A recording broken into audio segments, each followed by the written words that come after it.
नमस्कार, इन खबर में आपका स्वागत है। प्रशांत किशोर यानी पीके अब कांग्रेस में शामिल नहीं होंगे और ये बात दोनों तरफ से तस्दीक की गई है। एक तरफ कांग्रेस के महासचिव और मीडिया विंग के प्रभारी रणदीप सुरजेवाला ने ट्वीट किया है कि सोनिया गांधी ने एक एक्शन ग्रुप बनाया था 2024 के लिए, उसमें निर्धारित रिस्पॉन्सिबिलिटी के साथ प्रशांत किशोर को शामिल होने का ऑफर दिया गया था, लेकिन उन्होंने ठुकरा दिया। दूसरी तरफ प्रशांत किशोर ने भी ट्वीट किया है कि कांग्रेस को नेता की ज़रूरत है, स्ट्रक्चरल चेंजेज की ज़रूरत है, ट्रांसफॉर्मेशन की ज़रूरत है। तो अब साफ हो गया है कि पिछले 6 महीने से प्रशांत किशोर को लेकर के जो कवायद चल रही थी, प्रशांत किशोर कांग्रेस में नहीं आएंगे।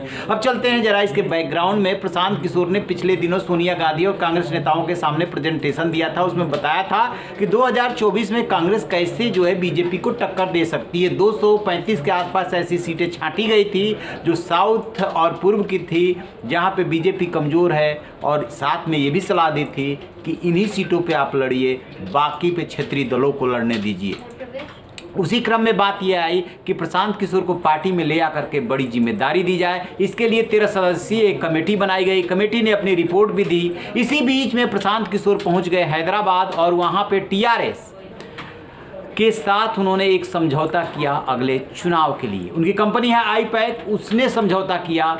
उन्होंने पश्चिम बंगाल के चुनाव के बाद ऐलान कर दिया था कि अब वो रणनीति बनाने का काम नहीं करेंगे, उनकी कंपनी करेगी, कंपनी को दूसरे लोग संभालेंगे, वो इसमें शिरकत नहीं करेंगे। लेकिन कांग्रेस को इस बात पे ऑब्जेक्शन था कि यदि आप हमारे साथ जुड़ते हैं तो सिर्फ हमारे होकर के रहिए, आप टीएमसी और टीआरएस से नाता तोड़िए। और इसी बीच में जाकर के प्रशांत किशोर ने वहाँ अपनी कंपनी के तरफ से उन्होंने समझौता कर लिया। ये बात भी कांग्रेस नेताओं को नागवार गुजरी। मणिकम टैगोर जो वहाँ के तेलंगाना के प्रभारी हैं, उन्होंने कहा कि दुश्मन के दोस्त पे कभी भरोसा नहीं किया जा सकता। वहीं से ऐसा लगने लगा था कि अब बात बिगड़ रही है और प्रशांत किशोर का कांग्रेस में आना मुश्किल होता जा रहा है। इसी बीच में सोनिया गांधी ने एक ग्रुप बनाया और ग्रुप में शामिल होने से प्रशांत किशोर ने इनकार कर दिया। अब सबसे बड़ा सवाल, कांग्रेस में जो 2 धड़े हैं, एक है G23 जिसे कि असंतुष्ट धड़ा कहा जाता है, और एक वो धड़ा जो कि गांधी परिवार का लॉयल है।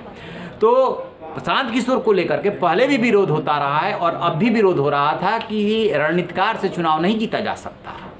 जबकि एक धड़ा ऐसा है जो ये मानता रहा है कि प्रशांत किशोर की जो राय है, जिसमें दिग्विजय सिंह भी खुल करके बोले थे, वो महत्वपूर्ण है। आपको बता दें कि जब कांग्रेस की तरफ से मुख्यमंत्री हुआ करते थे कैप्टन अमरिंदर, तब ये प्रशांत किशोर वहाँ उनके सलाहकार थे। 2017 के यूपी चुनाव में जो खाट चौपाल शुरू हुई थी, खाट सभा शुरू हुई थी, 2 अच्छे लड़कों की दोस्ती हुई थी, उसमें भी प्रशांत किशोर की अहम भूमिका। जब अखिलेश यादव और राहुल गांधी साथ में आए थे तब उसमें भी प्रशांत किशोर की भूमिका थी। प्रशांत किशोर ने 2014 के बीजेपी की जीत में भी महत्वपूर्ण भूमिका निभाई थी। प्रशांत किशोर ने 2015 के बिहार चुनाव में नीतीश कुमार जब महागठबंधन में थे, उनकी जीत में महत्वपूर्ण भूमिका निभाई। तो प्रशांत किशोर किसी एक पार्टी के साथ जुड़ करके नहीं रहे। उनकी कंपनी अलग अलग समय पर अलग अलग राजनीतिक दलों से समझौता करके उसे सलाह देने और रणनीति बनाने का काम करती रही है।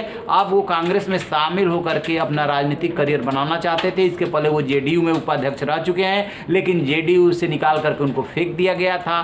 कांग्रेस में वो पूरे देश की राजनीति करना चाहते थे, लेकिन दाल नहीं गली। कांग्रेस की अपनी शर्तें हैं, प्रशांत किशोर की अपनी शर्तें हैं, और इसी में जो है मामला फंस गया। सोनिया गांधी चाह करके भी उन्हें पार्टी में नहीं ले पाई। अब आगे की बात देखते हैं कि क्या होता है, क्योंकि उनका सुझाव ये था कि सोनिया गांधी यूपीए के चेयरपर्सन बने, राहुल गांधी पार्लियामेंट्री बोर्ड के अध्यक्ष बने और प्रियंका गांधी महासचिव बने। कांग्रेस पार्टी का अध्यक्ष का पद किसी बाहरी नेता को दे दिया जाए। अब उस पर अमल होता है नहीं होता है, समय बताएगा। इस पर हमारी नज़र रहेगी। रहिए न बेखबर, देखते रहिए इन खबर। Thank you.